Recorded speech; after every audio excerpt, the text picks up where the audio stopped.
Right.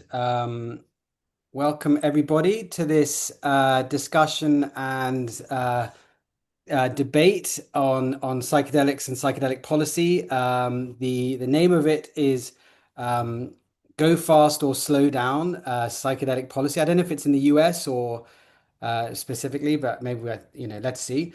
We've got well, I'm very pleased to have as my conversation partner Philippe Lucas. We agreed that we were going to introduce each other. So let me go first on that, Philippe. Philippe Lucas, PhD, is a cannabis and psychedelic researcher and a lifelong safe access advocate. He conducted his graduate work at the University of Victoria, earning an MA in Studies in Policy and Practice and a PhD in Social Dimensions of Health. And he's an instructor in UVic's Continuing Studies program, where he's teaching the university's first course on psychedelic substances and public health. In 1999, Philippe founded the Vancouver Island Compassion Society, one of Canada's first medical cannabis dispensaries. Currently, Philippe is Director, Research and Safe Access at MAPS and a research affiliate at the University of Michigan Psychedelic Center. And his recent studies include the Canadian Psychedelic Survey 2022 and the Global Psychedelic Survey 2023 to 2025. Philippe has worked with governments around the globe to develop evidence-based drug policies with a focus on harm reduction and safe access. And he has received a number of accolades for his research and advocacy, including the High Times Freedom Fighter Award, the Americans for Safe Access Researcher of the Year Award, and the Cannabis Council of Canada's Lifetime Achievement Award. And finally, the Queen Elizabeth II Diamond Jubilee Medal. Yeah, so Queen Elizabeth still counts for something in Canada. Yeah, I think so. I think so Good. for us colonizers anyway. Thank you so much, Jules, for the kind introduction. Enough about me. Let me tell you all a bit about Jules Evans. He's the founder of the Challenging Psychedelic Experiences Project and the editor of Ecstatic Integration. CPEP works to support people recovering from severe post-psychedelic difficulties, and he's the author of 4 books, including Philosophy for Life and Other Dangerous Situations, which was published in 27 countries. He has written and presented for media, including the New York Times, the Financial Times, BBC Radio 4, Audible, and The Economist. CPEP's research has been featured on NBC, The Atlantic, The Nation, and the Joe Rogan podcast. And I also want to share that Jules and I are collaborating along with Matt Johnson and Jacob Aday on acute and long-term harm section for the Global Psychedelic Survey 2025. So despite some differences in opinions in terms of policy, we are research collaborators and colleagues in that project. Yeah, great. And so the format is going to be we'll each make a kind of opening 5 minute or so statement. Then we will respond to each other's statements and carry on responding for a bit. And then we will hear from you all as well. So there's lots of expertise in the room and in the audience. And thank you all for coming. It's great to see you. And so we're going to leave at least 20 minutes for that. You can post comments or questions, um, during our discussion as well. And Joy Kresge, who works for Challenging Psychedelic Experiences Project and has been very helpful in putting this event together while I was on my honeymoon, is can look at the kind of comments and gather them together and then feed them to us, comments or questions. Yeah, so it's an hour long. Shall I go first, Philippe? I If you want to go first. think we'd opted for me to go Yep. first and then it close last. If that's all right, Mhm. we'll stick with that, and then I look forward to seeing the engagement with the audience and the questions as well. I do want to start by thanking Jules and Joy and the Challenging Experiences Project for agreeing to this debate, and Joy for the incredible support in setting this up. I also want to note that while I continue to work at MAPS, I'm not representing MAPS in this debate, and the opinions that I share are my own and not necessarily representative of my employer. I want to start out by conceding some points of agreement with between Jules and I, because I think it's clear that we're both seeking to improve safe outcomes for psychedelic use. I want to concede that psychedelic use for some people, under some circumstances, can certainly result in acute and lasting harms. There's no debate about that. This isn't a debate about whether or not that's a possibility. I would suggest that we, the psychedelic community, practitioners, and policymakers, should all do everything we can to minimize these potential risks. And when they do occur, that we should have ample supports and evidence-based treatments available, as they should be for any traumatic event or life outcome. Furthermore, if there are harms that can be attributed to practitioner misconduct, there should be processes in place to place a formal complaint and to seek just remedies in those circumstances. So, with all that conceded, I do want to now turn to the issues of more contention. I think that from my point of view as an academic and as a researcher in this space for a long time, and a drug policy researcher as well as an addictions researcher, the evidence has clearly shown that psychedelics as a group of substances, and I don't want to make a blanket statement because these are individual substances, that psychedelics are comparatively extremely safe substances under most circumstances, and that lasting harms are actually quite rare. During this discussion, I'm going to be happy to provide evidence to support this statement as well.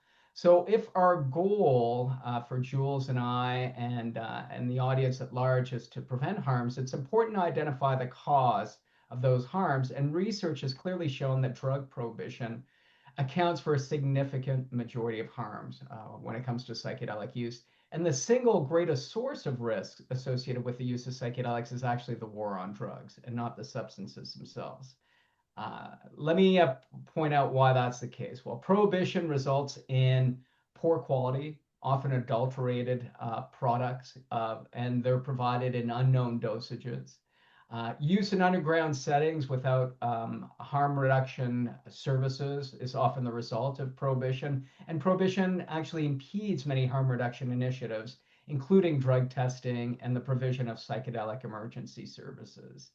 And if and when harms do occur, prohibition deters those impacted from seeking help and support. In fact, they don't go to the ER when they're suffering from acute harms and are reluctant to seek support for longer term challenges due to the unregulated nature of psychedelic use. In other words, they're afraid of arrest, they're afraid of prosecution, they're afraid of reputational risk, impacts on employment for actually reporting harms associated with psychedelic use under prohibition.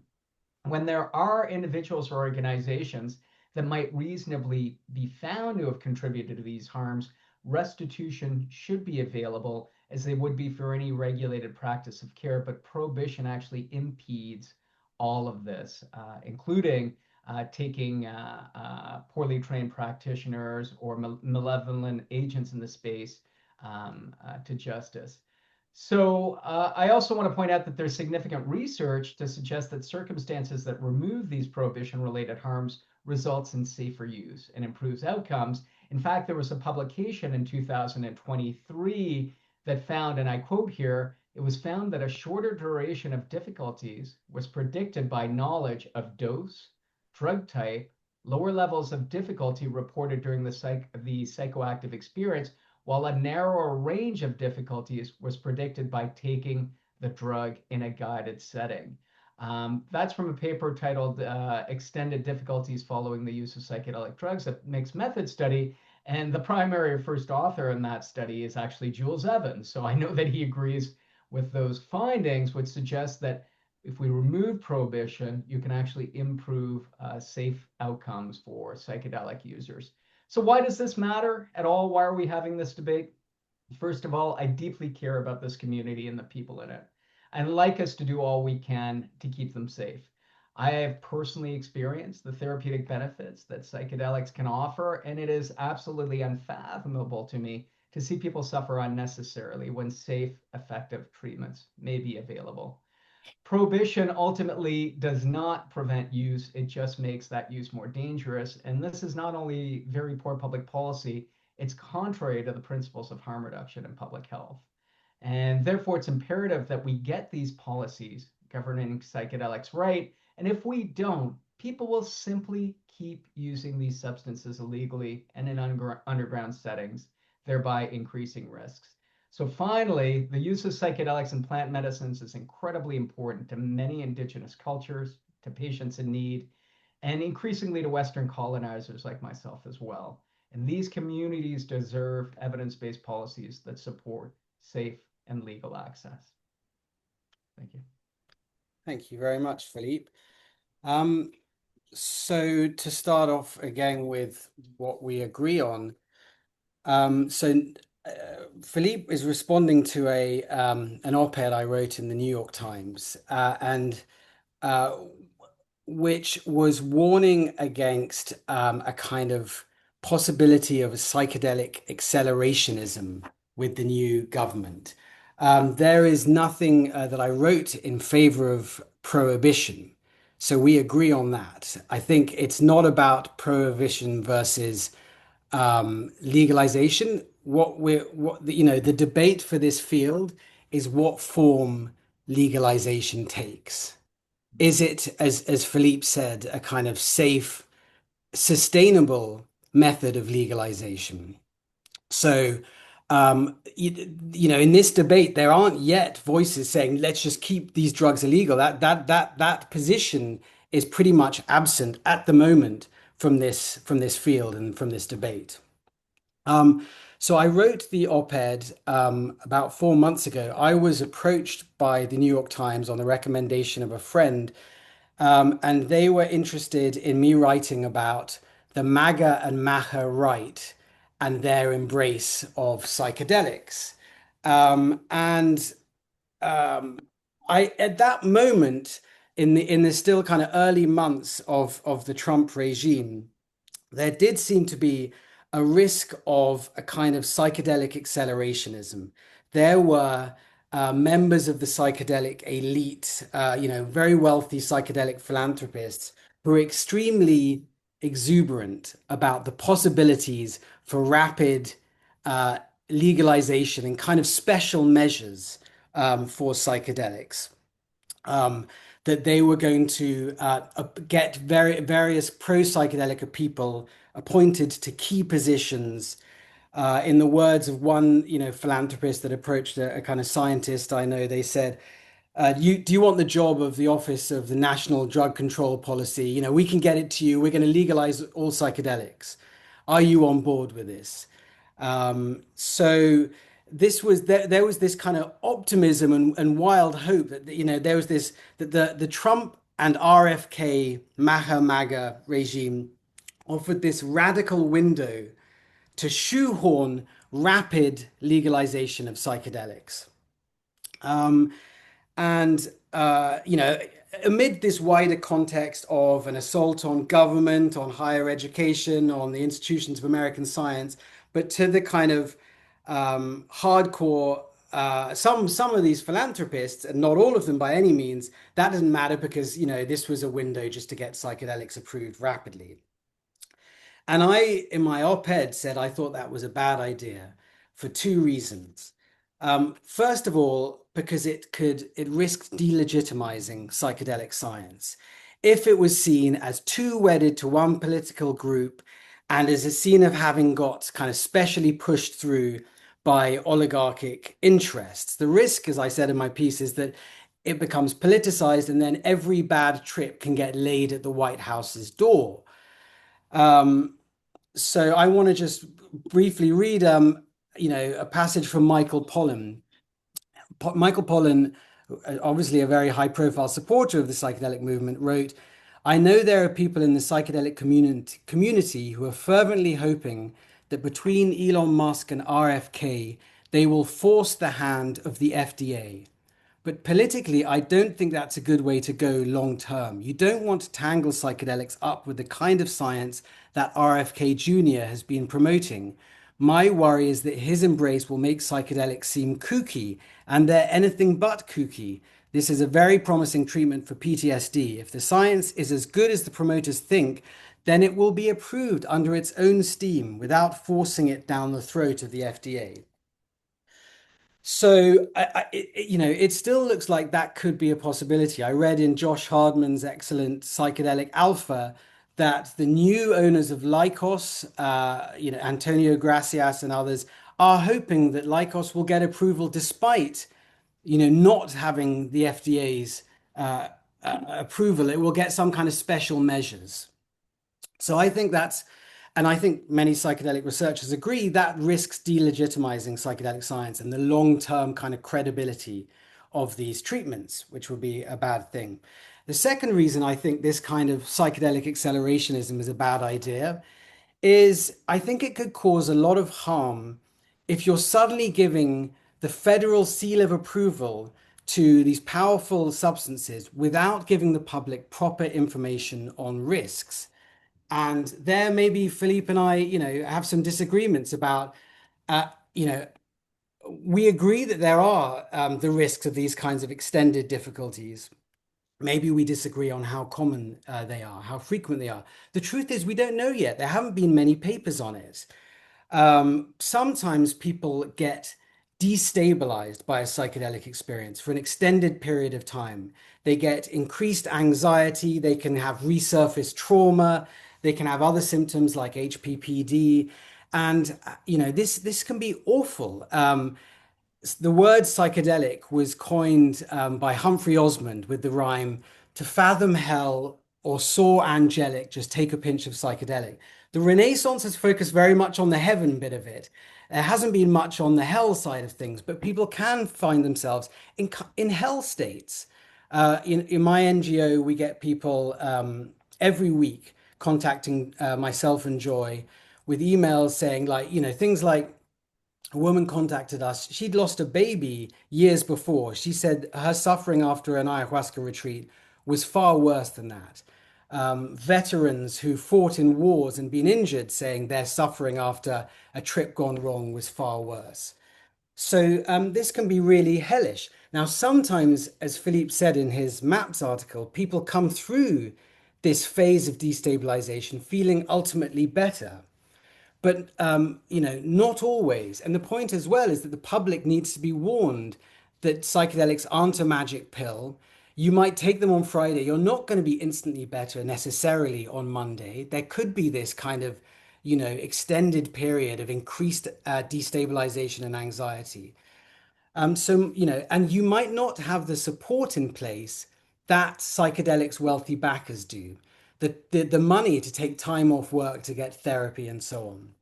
So that's a concern of mine, is to make sure, the public knows this is the kind of the scenarios that can play out. And I said in my piece just finally that we need a better psychedelic safety net, and that this is achievable. And this provoked some wrath against me by the psychedelic community, like Josh White of Fireside said, look, the safety net already exists. Why didn't you mention Fireside, and other organizations like Zendo Project and so on, which have been working for years to support people in psychedelic crises. That's true. But I don't think that's yet adequate. There's still a lack of research on these kinds of post-psychedelic harms. And there's an almost total lack of research on what helps people recover from these harms. So when people contact my NGO saying, I'm desperate, I can't work, what do I do? How do I get back into a state of, nervous system regulation? We have to say, well, we don't really know yet. But you could try going to this clinic or that clinic, but there's just a lot we have yet to learn. And so, I'm wary about rolling this out to an entire population until we know how to help people recover if they are unlucky enough to find themselves in hell.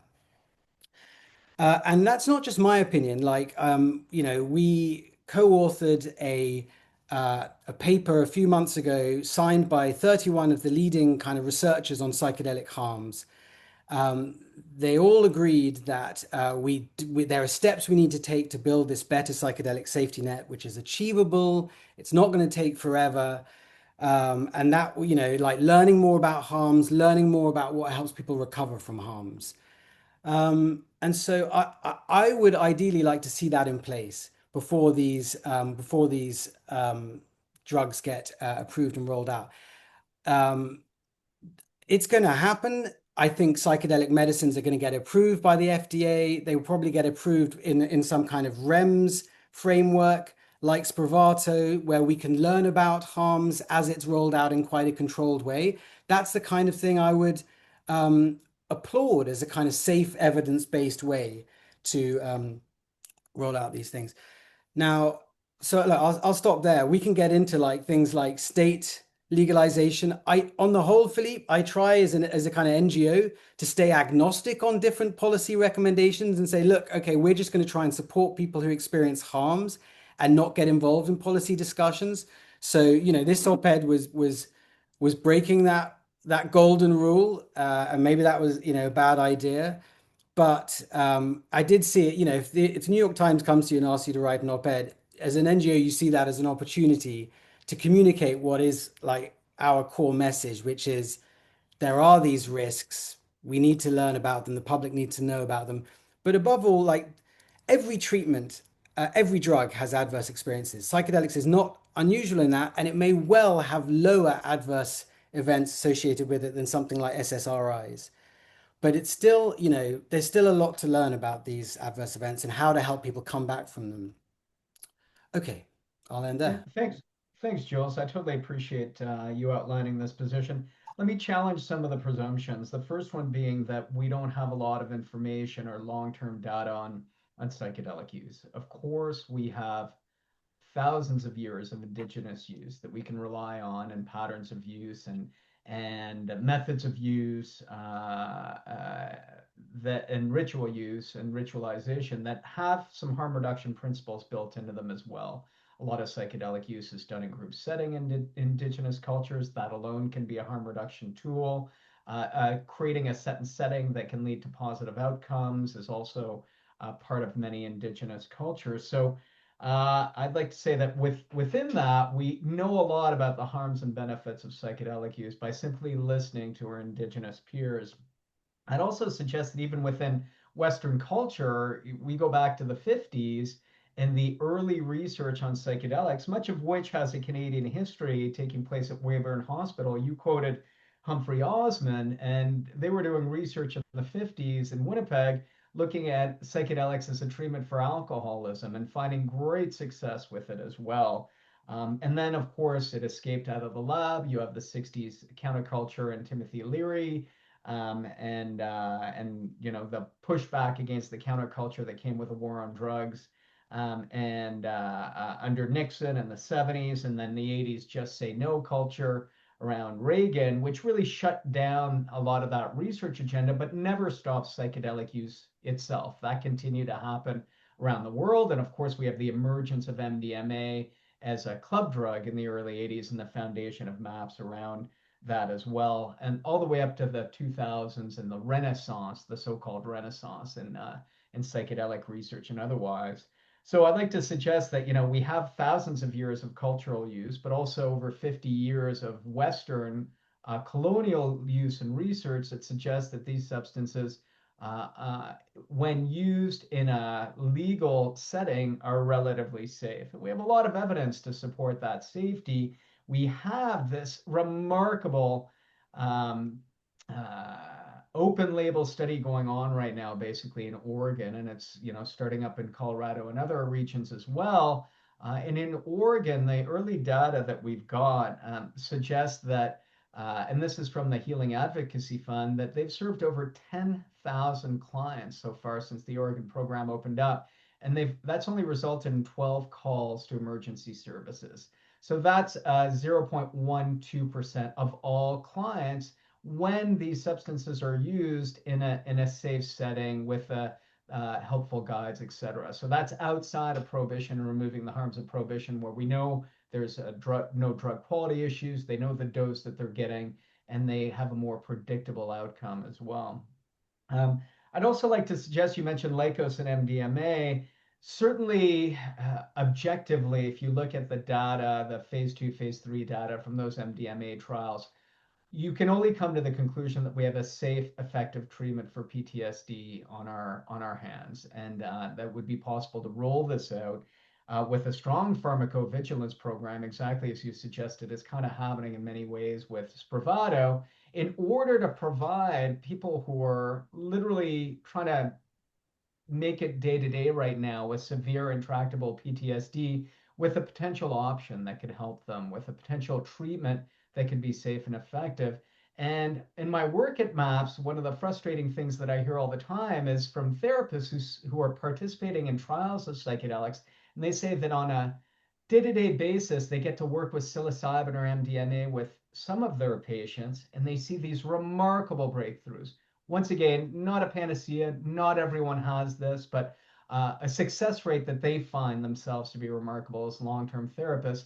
And then they have to go back to their regular practices and not have use of these tools. And they say how heartbreaking it is to not be able to use these tools that they know are safe and effective with those respondent populations. So that's a real tragedy that needs to be addressed with a rapid rolling out of these safe and effective treatments with the necessary guardrails of the pharmacovigilance program to track outcomes in real life settings when these are being unrolled. Um, I also wanted to talk about the psychedelic safety net. You're absolutely right that there are organizations out there that are providing it already. You've named a few of them. I would count MAPS in that as well in terms of providing information and otherwise. And of course, the goal is to prevent the hell states that you described as well. But I guess my counter question to you would be, how does prohibition help? How does slowing down things help prevent the potential for those people to enter into a health state? Prohibition does nothing to identify contraindications, nothing to prevent access to vulnerable populations. And in fact, I think that once again, when you look at the potential for harm, you see much greater harms under the current status quo, under the current system, that we would likely find under a legalized and regulated system, even for non-medical use, as we see in Oregon and Colorado right now. And lastly, in closing, you suggest that Challenging Experiences Project are agnostic in regards to policy discussions. But in light of the overwhelming evidence that prohibition is causing a lot of these harms, maybe leading to these health states, I would nothing would make me happier than to see the great work that the Challenging Experiences Project is doing, and I strongly support your work, but to also recognize and advocate for policies that will remove the prohibition-related harms, policies that would open up access, honest discussions, evidence-based distribution of information to those very vulnerable populations to make sure that we're not increasing harms by moving access to the underground, giving control of these substances to the black market, and putting people in greater risk. Thanks, Philippe. Okay, so on the point about the thousands of years of indigenous use, I hear you. I think it's there's such cultural differences between, say, Amazon shamanism and a Western society that it's hard to take learnings from one to the other just kind of quickly. I mean, we've tried to do, surveys of indigenous shamans kind of thoughts on harm reduction, but even the term like harm reduction or, it's just like it's difficult. And we can also have confused ideas about shamanic practices, about their history, about their longevity. Sometimes it would be the shaman who takes the psychedelics, not the client. The kind of, group retreats for a week where you have multiple ceremonies that is sold as the kind of neo-shamanic product is kind of a Western invention. And then in terms of, the harm reduction practices from indigenous culture, I mean, it's it's things like you blow tobacco smoke on someone to cleanse them of a bad spirit. So I mean, it's just very embedded in a very different cultural context.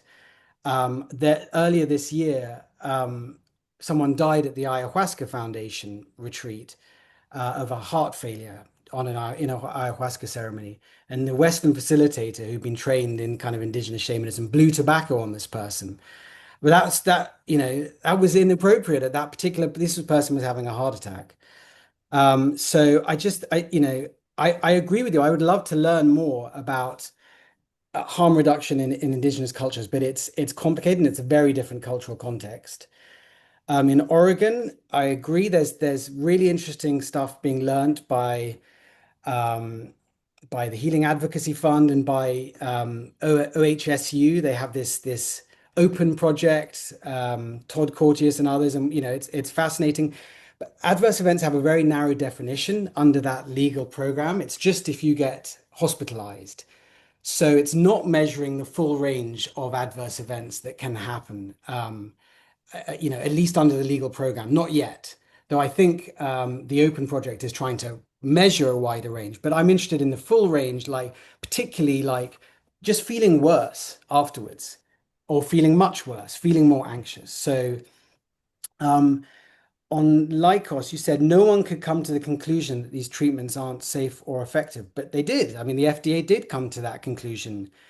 So did its advisory body. So you may disagree with that, but there is a disagreement over whether it is. I did not get involved in that discussion because I wasn't an expert on those trials, but there has been disagreement on it. So I guess the question is, do you think that Lycos should then resubmit, do another trial and try to get FDA approval, or use its, uh, wealthy, powerful backers who work for the government to get Lycos a kind of special, special pass?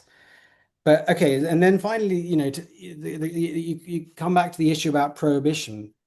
Again, the issue is not no one's for prohibition. The issue is what kind of drug regulation regime we want to see. And we don't know yet, and we're going to experiment. And different states and different countries are experimenting with different models, each of which have their advantages or disadvantages. Australia has, introduced its medical model, but it costs a lot of money, and less than 100 people have used it, I believe. I'm not sure about that.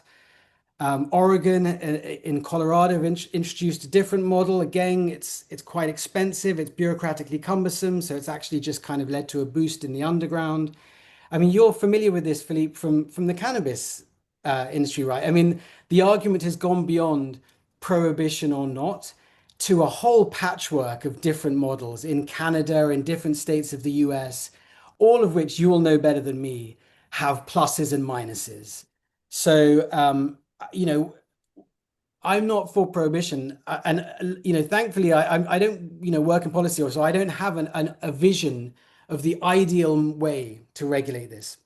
I interviewed Steve Rolls from Transform, one of the leading NGOs on kind of drug policy. He said his advice was when you are liberalizing a drug and legalizing it, start off slow and controlled because it's easier to liberalize than to put the genie back into the bottle. Look at the ketamine market, which has boomed in the last 10 years.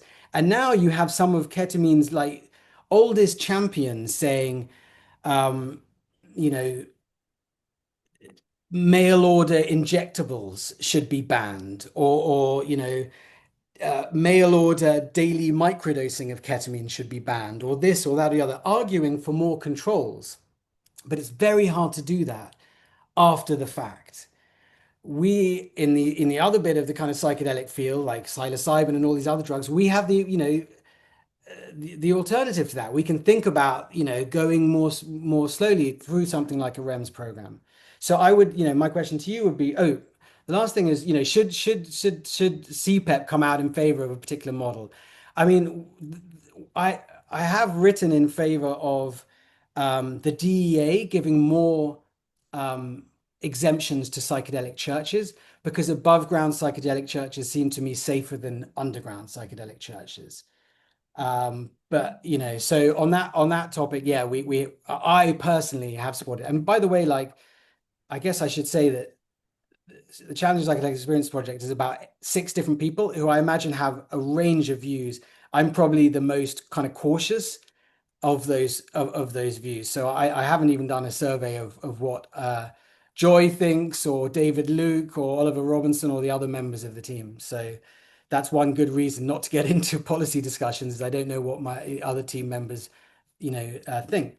But my question to you, Philippe, before we can go to some questions in the audience or comments, is what would your ideal be? What would your ideal market look like for these? Let me address a couple of things, and I agree. I look forward to turning to the audience a little bit. The first thing is, of course, I don't speak for indigenous cultures. I only wanted to recognize their long-term experiences with these plant technologies. I think that the modern interpretation of what that looks like when you have profiteering involved as well is not necessarily what I was referring to in that. So I just want to recognize their long-term experiences and knowledge of these plant medicines. In terms of disagreements regarding whether or not the MDMA should have been approved through the FDA review, I think we all need to acknowledge that these substances carry a tremendous amount of cultural baggage. The lens through which I look at this is that this was a politicized political process. If we were talking about a novel drug, a de novo treatment with no history of recreational use, I think it's, in my mind anyway, and there's no evidence one way or another, but I suspect it's unquestionable that these would have been approved as is. They just came with a lot of that political baggage. Um, and in terms of not wanting things to happen too quickly or being afraid of stimulating, an increase in use or otherwise, there are over 200 online vendors in Canada right now that'll ship psilocybin to my door tomorrow. They're more effective than Amazon, and there are two on open walk-in dispensaries here in Victoria where I can walk in and buy psychedelics. I am less concerned about the outcomes of the psychedelics in many ways than I am about the quality control of the product that's being sold there. What I mean by that is, of course, proper labeling and quality control in terms of making sure people are getting what they're getting, but also simple food safe things. When we're talking about psilocybin, we're talking about largely an orally ingested product. And I want to know that, I'd rather know that if something's being grown in a basement somewhere, it's not coming with molds, mildews, and other risks as well. So I think that anything that brings this use above ground rather than underground is going to improve potential outcomes for end users. And as we've seen with cannabis legalization in Canada, bringing those things above ground does not increase use. There are people at a large majority of our society that are uncomfortable with altered states. And it doesn't matter what the legal status is of psychedelics, they're not going to be pursuing the use of them. In Canada, we legalized cannabis, and what happened was exactly all the research that told us what was going to happen was we didn't see a significant increase in use. We've actually seen a decrease in youth use since that legalization. And we've seen that in many US states as well when it comes to cannabis. In other words, I don't think that you legalize psychedelics and you see a massive increase in use. I just don't see that prohibition is preventing people from using who want to use them right now. And I certainly don't see that you're going to increase the potential for harms. I really want to talk about what an ideal system would look like, but maybe we can turn to questions and I can use that or share that as part of my closing arguments Oh, as well. But I do have some ideas in terms of policy recommendations from a public health perspective that I think would help improve outcomes as well. So yeah, why don't we take a few questions or look at a few of the comments that have happened? And by the way, I'm really enjoying this discussion, Jules, and I think we've done a good job of outlining the differences in our views, despite a lot of commonalities as well. yeah, likewise, Philippe. Oh, great. So, Joy, have you seen some comments or questions um, in the comments? Yes, I think I'm just gonna start with questions and go chronologically here. So, please forgive me if I mispronounce your name. Isenia Cassidy asked or said, wearing both researcher and psychedelic humanist hats here, while I agree with many of the points presented by both parties, statements such as the current safety net is not enough strike me as highly subjective. How do we measure that? Yeah, okay. So I think with all of these, I'm going to try and answer very briefly so we can get through as many as possible. Hi, Zenia. One way is when people come to our NGO, we can ask them, did you find the help you needed? And did you find the information on this? Did you find the information on these risks before you took psychedelics? When you're thinking about taking them, did you find the help you needed afterwards? And on the whole, what the people who come to our NGO say is, no, they didn't find this information beforehand. They didn't find information on risks. They didn't feel properly informed, and they didn't. And then they were left kind of, with real lack of information about post-psychedelic difficulties and how to recover afterwards. Some of them went to some of these existing support places like Fireside. Or ICES or others, and then there's a range of responses. Some did find that helpful, some didn't. But most people don't find their way to like ICEERs or Farsides. So there's a lack of, and even then there's a lack of, there's no evidence on what helps people recover yet. So you might get lucky and see someone who you bond with and gives you some good advice that you connect with, but we don't yet know. We don't have yet, kind of evidence on what helps people recover.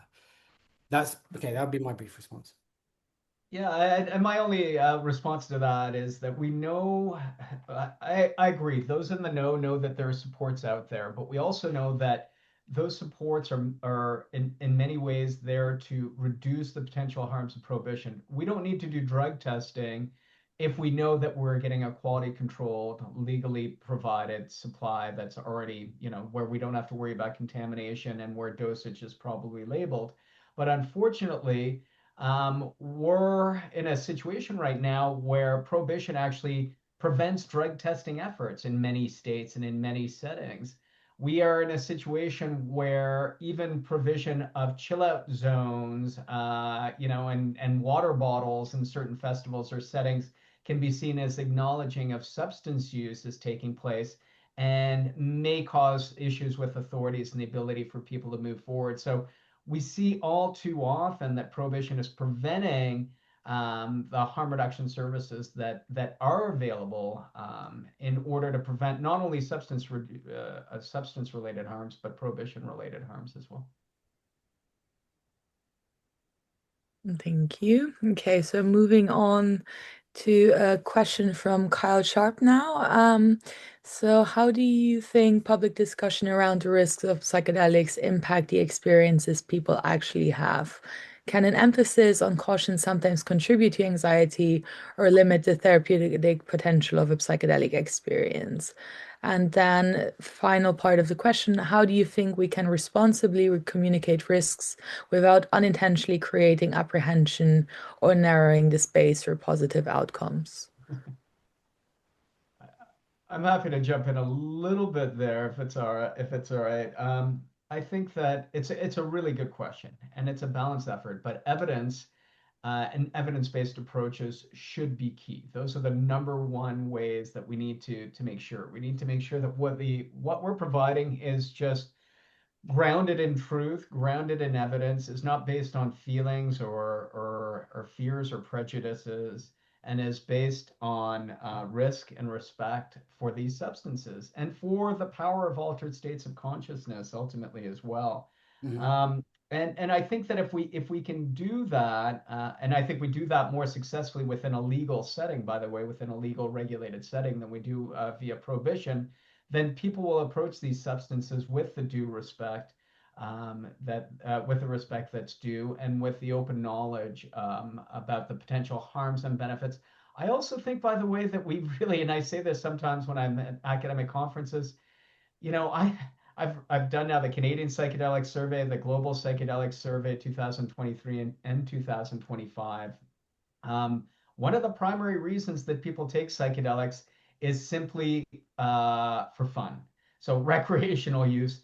We need to acknowledge that these can provide positive, fun evenings, outcomes, pro-social behaviors, etc.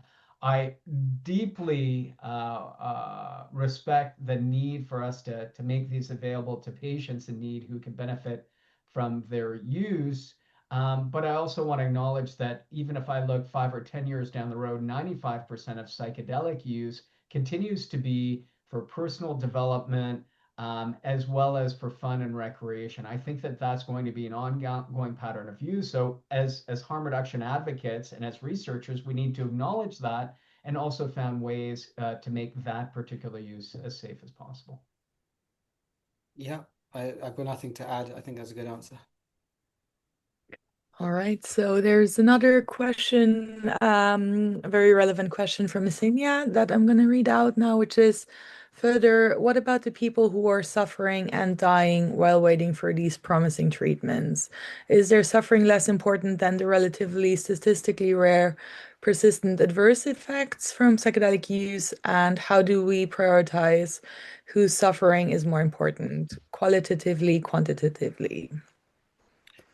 Um, if if you are urgent about getting these treatments available, then you want to, do trials in them and get them covered by insurance.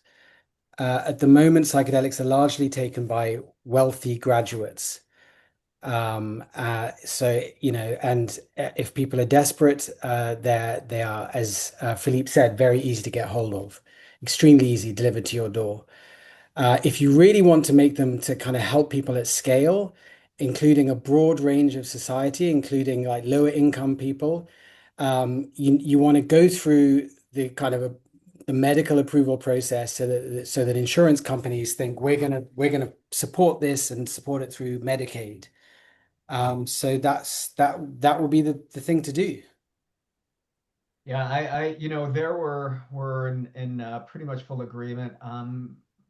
With both cannabis and with psychedelics, the three primary obstacles to safe access are stigma, cost, and regulatory or legal hurdles. And you can't overstate how prohibitive the cost is right now for people who could benefit from these uses.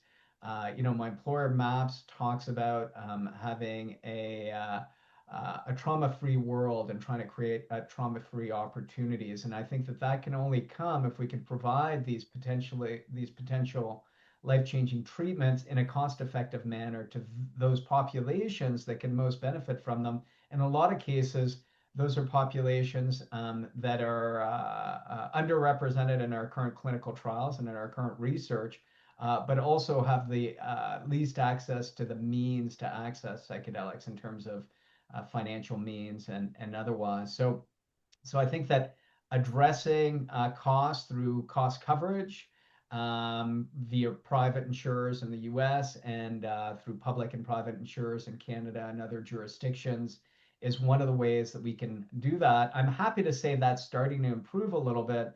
In the US, Veterans Affairs, the VA has been covering the cost of psychedelic ketamine treatments in a number of jurisdictions through arrangements with specific clinics for quite some time. We haven't made that kind of progress here in Canada, but there is some cost coverage available in provinces like Quebec for some psychedelic treatments.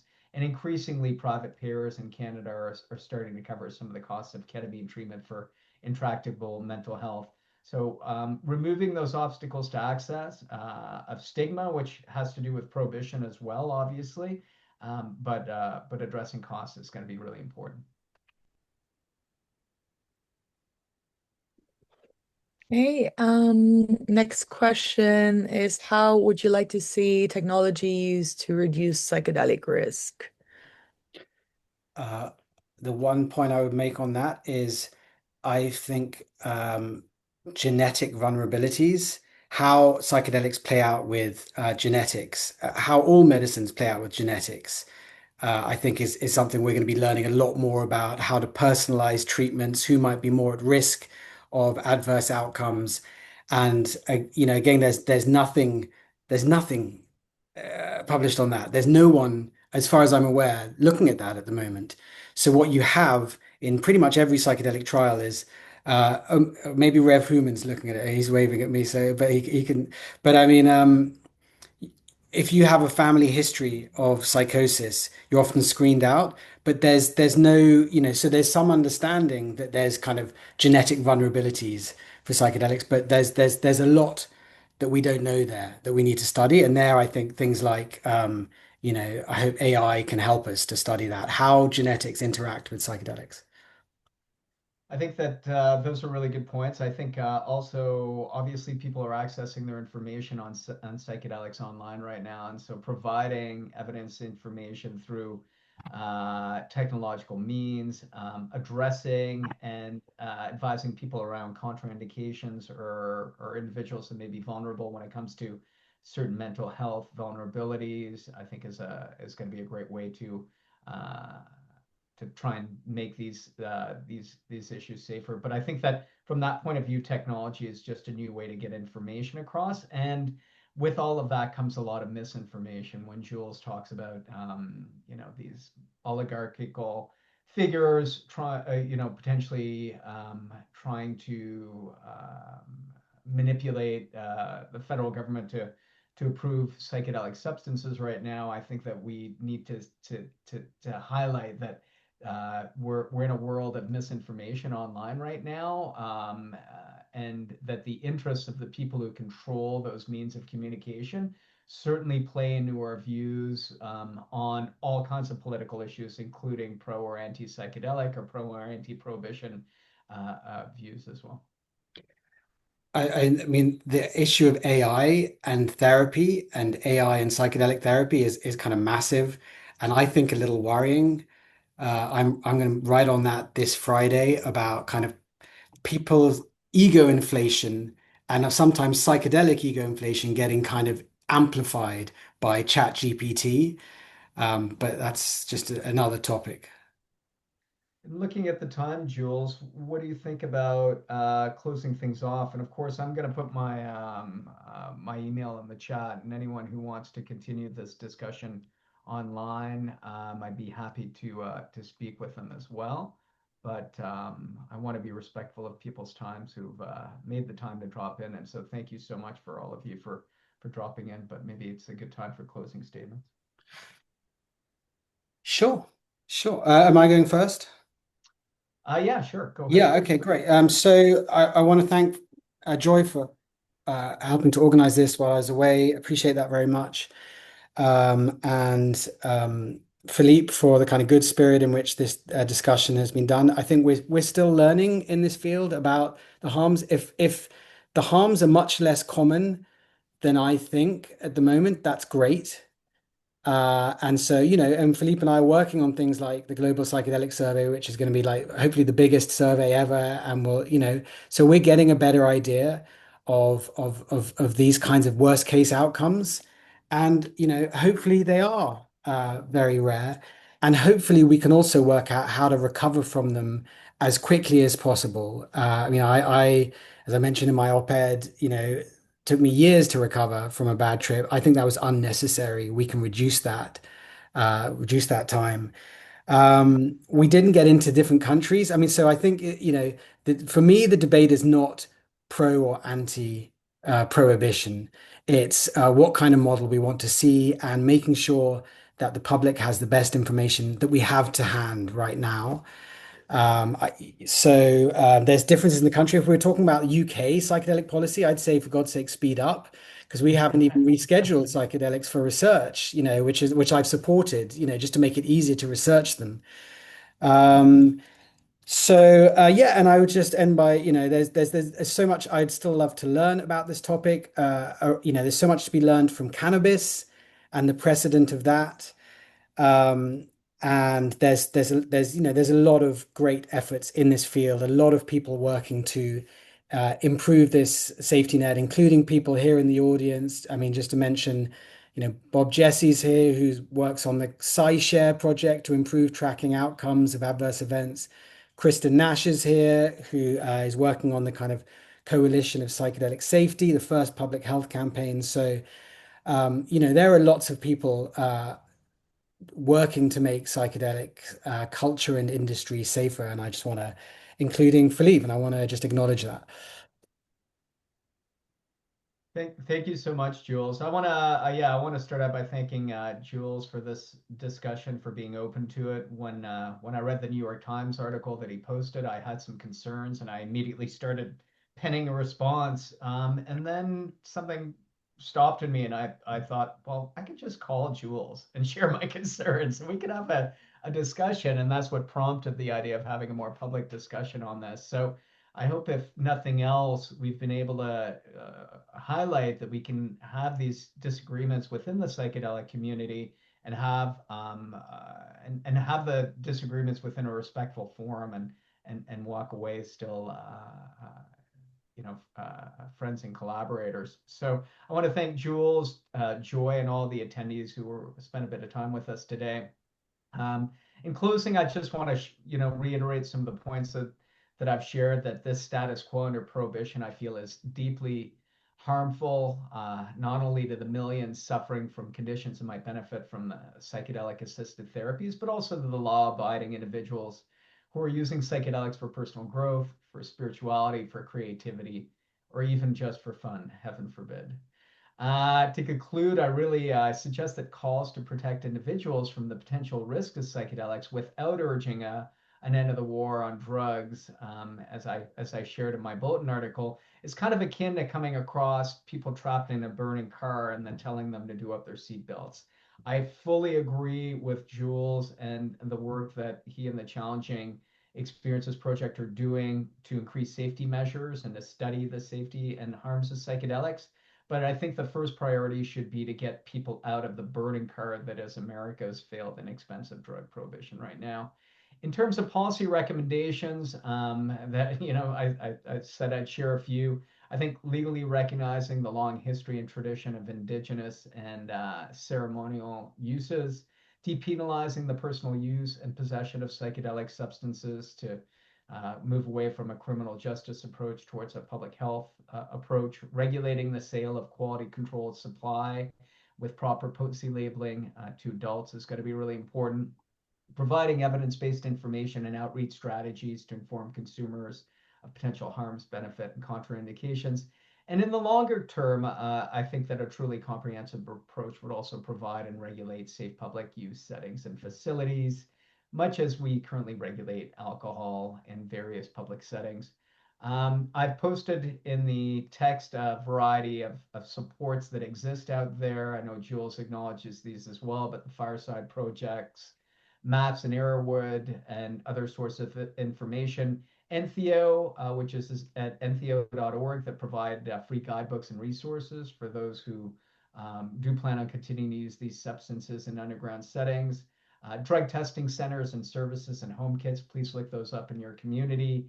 And if you're in the psychedelic community, please get trained in a psychedelic distress, along with naloxone training for overdoses. If you're going to be in this community, it's good if you can be helpful as well.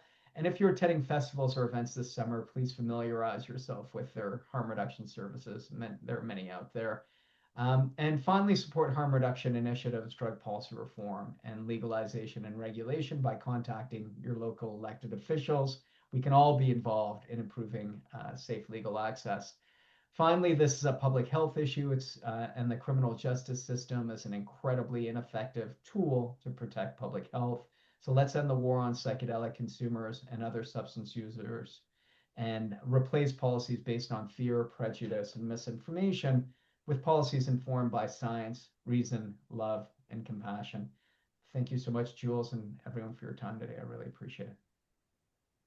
Oh, and by the way, come to Psychedelic Science 2025 if you have time in Denver next week, where we can continue this discussion more broadly with 8,000 or so of members of the psychedelic community, researchers, and indigenous representatives from all around the world.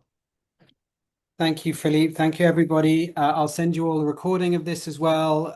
If you're all okay with it, I'll maybe post it online, but email me if you're not okay with that. And that's it. Okay. Thank you very much, everyone. Have a good rest of your week.